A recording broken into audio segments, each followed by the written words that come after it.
आज आम जाना जॉइन टू और मोर दैन सेल कंटेंट दुईटारू अधिक सेल रे जहाँ भी डाटा थी आम जॉइन करके आउ गोटे सेल लिखा तापाई दुईटा वेज रे कर गोटे कनकैटिनेट आउ गोटे एंड ऑपरेटर जरिए फास्ट आम देखा कनकैटिनेट फंक्शन जरिए केमती करछे। फास्ट इक्वल टू चिन्ह देबा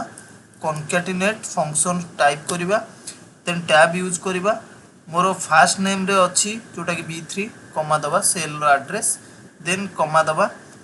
देन आम डबल कोटेशन भितर गोटे स्पेस नहीं जावा देन पुणी कमा दबा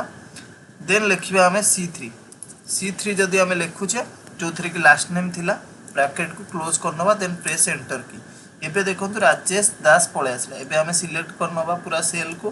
control D means fill selection already हो गला सबतक डाटा को से जॉइन करदेला ए वेज रे करि परिबा जोटा कनकैटिनेट फंक्शन जरिए करिपरिबा। एबे सेकंड वेज आम माने देखिबा जोटा कि एंड ऑपरेटर द्वारा केमती करा जाउची इज इक्वल टू चिन्ह दबा पुणी राजेश जोटा कि तुमरो B3 रे अछि देन कमा दबा एंड ऑपरेटर दबा देन डबल कोटेशन दबा देन एंड ऑपरेटर दबा